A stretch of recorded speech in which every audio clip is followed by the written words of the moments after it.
Assalamualaikum warahmatullahi wabarakatuh. Berjumpa lagi dengan kami di channelnya Kamasipa TV, channel tempat kita berbagi, berdiskusi hal-hal yang sangat bermanfaat. Oke teman-teman, saudara-saudara semua, kali ini kita mau membahas tentang bedanya ulama tontonan dengan ulama tuntunan. Macam mana yang dikatakan ulama tontonan dan macam mana pula yang dikatakan ulama tuntunan. Jadi kita boleh lihat ulama-ulama tontonan itu banyaknya para penceramah, pendakwah yang mereka hanya bisa memberikan sebuah janji atau istilahnya di negara kami Medan, angin sorga. Hanya diberi iming-iming untuk ke sorga. Yang kedua, mereka hanya bisa memberikan sebuah tawa, candaan, kesedihan. Nah, itulah dia ulama tontonan. Itu bisa kita rasakan pada diri kita masing-masing, perubahan diri kita, kebenaran pada diri kita menjalani kehidupan. Ketika kita melihat ulama tontonan bagaimana, mendengar ulama tuntunan bagaimana. Nah, yang mana yang dikatakan ulama tuntunan? Ulama tuntunan itu dari zaman Rasulullah, dari zaman Nabi Adam sampai ke Rasulullah, sampai pada ulama warisul anbiya. Ketika ulama tersebut berdakwah, dia akan menambah keimanan kita. Dakwahnya, pembacaan Qur'annya bisa menambah keimanan kita, dapat melempangkan kita di jalan yang lurus, dapat menyelamatkan kita dari kesesatan. Itu bisa kita lihat, bisa kita rasakan di dalam kehidupan kita. Ketika dikasih kita tertawa, memang Allah lah yang membuat kita tertawa dengan dakwahnya.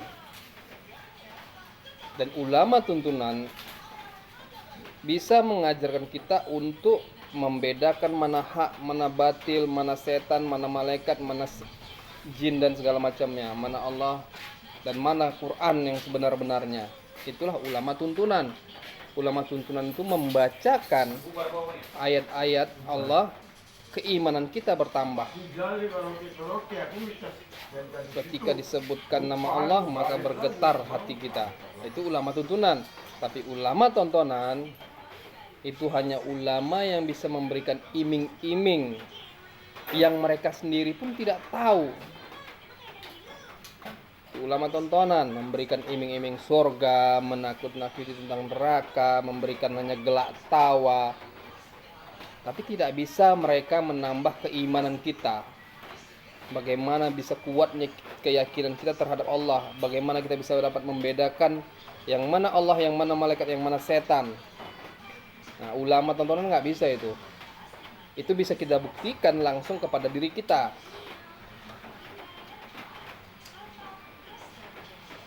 Jadi kalau di zaman pada masa Rasulullah itu mengatakan waktu di akhir 120 hari sebelum dia meninggal, itulah disebut dengan ulama-ulama fasik, ulama-ulama yang menyesatkan manusia. Nah, itu sudah jelas. Makanya untuk teman-teman, saudara-saudara semua, silakan bertanya kepada ustadz-ustadz siapapun, sekalipun gelarnya profesor, doktor, syekh sekalipun, khalifah sekalipun, tanyakan. Jangan kita enggeh, iya, jangan. Apa sebab? Disebabkan ketika ustadz itu orang yang munafik, orang yang tidak bisa ingat Allah, kita akan serupa kita dengan dia. Bersubahat namanya. Nah, jadi dari sini ke depan marilah kita lebih baik mengintrospeksi diri, memperbaiki diri kita agar kita bisa berjalan ke depan dengan baik. Kita harus mengikuti Rasulullah yang salah satunya ad-dinul akal, agama itu harus diterima oleh akal. Jangan nanti udah salah kita berbuat, kita anggap benar. Jangan nanti dicontohkan ustadz itu salah, kita anggap dia benar. Sebab kenapa? Kecintaan kita terhadap ustadz. Allah akan marah. Kenapa kecintaan kita yang sebenarnya harus kepada Allah? Jangan kita cinta sama Allah tapi cinta kepada makhluknya atau ustadz atau ulama fasik berlebihan. Allah akan marah. Nah, jadi sama-sama ayo kita teman-teman berdiskusi yang hal-hal ini untuk bermanfaat bagi kita semua. Mohon maaf zahir dan batin. Sekian dan terima kasih. Assalamualaikum warahmatullahi wabarakatuh.